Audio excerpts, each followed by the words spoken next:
2014లో revenue receipts ఎంత, మనకి revenue expenditure ఎంత చూసుకుంటే అధ్యక్ష, దాన్ని బట్టే మనం సర్ప్లస్ స్టేటా, మిగులు బడ్జెట్ స్టేటా, లోటు బడ్జెట్ స్టేటా తేలుతుంది అధ్యక్ష. రెవెన్యూ రిసీట్స్ ఉంటాయి, రెవెన్యూ ఎక్స్పెండిచర్ ఉంటుంది. రెవెన్యూ ఎక్స్పెండిచర్లు ఏముంటాయి అధ్యక్ష? జీతాలు, భత్యాలు, అదేవిధంగా మనకి ఇంట్రెస్టు, దాంతోపాటు సబ్సిడీలు కూడా ఉంటాయి. ఈ 4 తీసేస్తే అప్పుడు రెవెన్యూ సర్ప్లస్ ఎంత అని తేలుతుంది. మాటికి ఒక మాట అంటారు అధ్యక్ష, వీరు మిగులు బడ్జెట్తో మేము మీకు అప్పజెప్పిపోతే అప్పుల కుప్ప చేసిండ్రు, అప్పుల పాలు చేసిండ్రు రాష్ట్రాన్ని చెప్తారు అధ్యక్ష.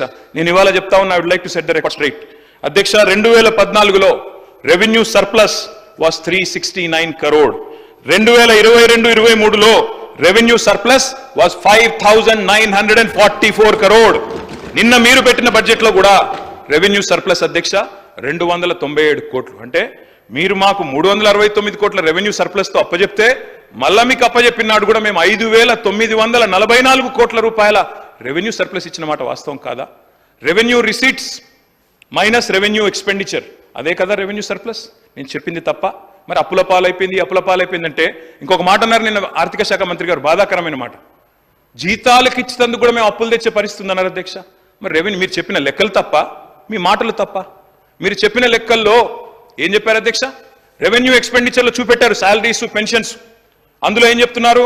శాలరీసు, పెన్షన్స్, సబ్సిడీలు, ఇంట్రెస్ట్లు అన్నీ పోగా 300 కోట్ల రెవెన్యూ సర్ప్లస్ ఉందని బడ్జెట్లో చెప్తారు. కానీ ఇక్కడికి వచ్చి మాత్రం మాటల్లో, స్పీచ్లో ఏం చెప్తారు అధ్యక్ష? జీతాల కోసం అప్పులు తెచ్చే దౌర్భాగ్య పరిస్థితిలో ఉంది రాష్ట్రం అని చెప్పడం సభను తప్పుదో పట్టించడమా కాదా? దయచేసి చెప్పాలని చెప్పి కూడా నేను కోరుతా ఉన్నా అధ్యక్ష. వారి రిప్లైలో చెప్పండి అధ్యక్ష. వారు రెవెన్యూ రిసీప్ట్స్, రెవెన్యూ ఎక్స్పెండిచర్ గురించి మాట్లాడుతూ మా సమయం అంతా అద్భుతంగా రెవెన్యూ సర్ప్లస్తోనే ఉంది, ఎటువంటి ఇబ్బంది లేదని చెప్తా ఉన్నారు. కరెక్టే, రెవెన్యూ రిసిప్ట్స్ కూడా అద్భుతంగా ఉన్నాయి. జీతాలన్నీ ఆ రెవెన్యూ ఎక్స్పెండిచర్లోనే ఉంటాయి. మరి అద్భుతంగా రెవెన్యూ రిసిప్ట్స్ ఉన్నప్పుడు 2021 నుంచి 2023-24 వరకు మొదటి తారీఖుని ఇవ్వాల్సినటువంటి జీతాలని మీరు 15వ తారీఖు 20వ తారీఖు దాకా ఎందుకు పెండింగ్ పెట్టుకుంటూ వచ్చారు? ఒక్కసారి చెప్పండి అధ్యక్ష. దేనికోసం? ఉన్న అద్భుతంగా రెవెన్యూస్ ఉన్నాయి, ఎందుకు పెండింగ్ పెట్టారు అధ్యక్ష? దేనికోసం పెట్టారు? ఎటు డైవర్ట్ చేశారు? ఏం చేశారు? ఇవన్నీ వాస్తవాలే కదా అధ్యక్ష. I agree with deputy chief minister. Receipts బాగున్నాయి. మేము చెప్పిన మాట ఏం చెప్పాను సార్ అధ్యక్ష? 2019 చివరిలో కరోనా వచ్చింది అధ్యక్ష. 19 డిసెంబర్లో వచ్చింది, అందుకే కోవిడ్-19 అంటారు దాన్ని, ఎందుకంటే 19 చివరిలో వచ్చింది. 2020 మార్చిలో ఇండియాలోకి వచ్చింది. మొదటి కేసు హైదరాబాద్లో 2020 మార్చి 2 నాడు వచ్చింది. అప్పటి నుంచి అధ్యక్ష 2 సంవత్సరాలు ఆర్థికంగా అతలాకుతలం అయిపోయిన పరిస్థితి.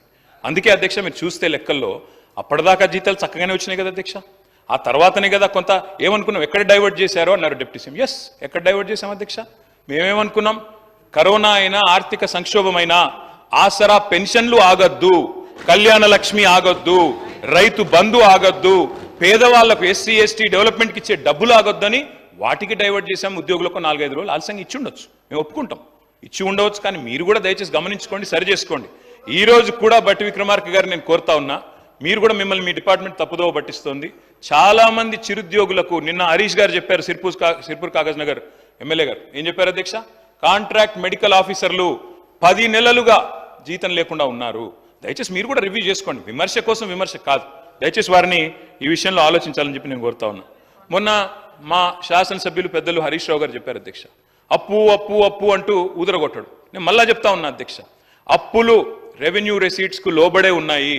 రెవెన్యూ సర్ప్లస్ ఉన్నాము అంటే అప్పులు చేసే పరిస్థితి ఇవాళ జీతాల కోసమో రెవెన్యూ ఎక్స్పెండిచర్ కోసమో చేసే పరిస్థితి లేదు. SOTRలో అంటే సొంత వనరుల వీళ్ళలో తెలంగాణ టాప్లో ఉంది. దయచేసి ఆ ప్రచారం మానుకోండి. రెండవది నికర అప్పు. వారు పదే చెప్తారు అధ్యక్ష, 6,71,000 కోట్ల అప్పు అని వారు చెప్తారు. ముఖ్యమంత్రి గారు అయితే నెలకు 7,000 మిత్తి కడుతున్నాను ముఖ్యమంత్రి గారు చెప్తారు. ఈ రకంగా దుష్ప్రచారం చేయడం, నేను అంకెలు చెప్తే మళ్ళీ ఇబ్బంది పడతారు. మీరు నా మాట వినండి, మీ సోషియో ఎకనామిక్ అవుట్లుక్లోనే భిన్నంగా ఉంది. దయచేసి చూసుకోండి. ఎందుకంటే ఏం ప్రచురిస్తున్నారో, ఏం చేస్తున్నారో చూసుకొని మాట్లాడండి. బయట పొలిటికల్గా మాట్లాడితే నడుస్తుంది, హౌస్లో నడవదు అధ్యక్ష. ఇంకొక మాట వారికి చెప్పాలి అధ్యక్ష. నేను అప్పుల విషయంలో వారు 6,71,000 కోట్లు అంటే మొన్ననే హరీష్ రావు గారు చాలా వివరంగా చెప్పారు. ఏవైతే ప్రభుత్వం కట్టే అవసరం లేని అప్పులు ఉన్నాయో, ఏవైతే గ్యారంటీలు మాత్రమే ఇచ్చి వాటికి కట్టే అవసరం లేని ఉన్నాయో అవన్నీ కూడా కూడేసి కేవలం బదనాం చేయాలన్న ఎజెండాతో వారు ఒక ప్రయత్నం చేశారు. I leave it to the wisdom of the honourable deputy chief minister. సరే, ఎన్నికలు అయిపోయినాయి సార్. ఎన్నికలు అయిపోయినాక కూడా ఇంకా ప్రతిపక్షం మోడ్లో ఉండాల్సిన అవసరం లేదు, ఇంకా ఎన్నికల మోడ్లో ఉండాల్సిన అవసరం లేదు. అయిపోయింది. ఇప్పుడు గవర్నమెంట్ మీకు ఇచ్చారు, 5 ఏళ్ళు చక్కగా నడపండి. మీరు మీ రాష్ట్రాన్ని, మన రాష్ట్రాన్ని మీరే బదనాం చేస్తే వచ్చేదేమీ లేదు. రాష్ట్రం దివాలా తీసిందంటే ఒక హవాలా వ్యాపారాన్ని వస్తాడా అధ్యక్ష ఇక్కడ పెట్టుబడి పెట్టేందుకు? దయచేసి రాష్ట్రాన్ని ఖర్చు చేయడం ఆపండి అని చెప్పి నేను వారికి విజ్ఞప్తి చేస్తా ఉన్నాను. Please subscribe to KTV Telugu. KTV Telugu. KTV Telugu. KTV Telugu channel.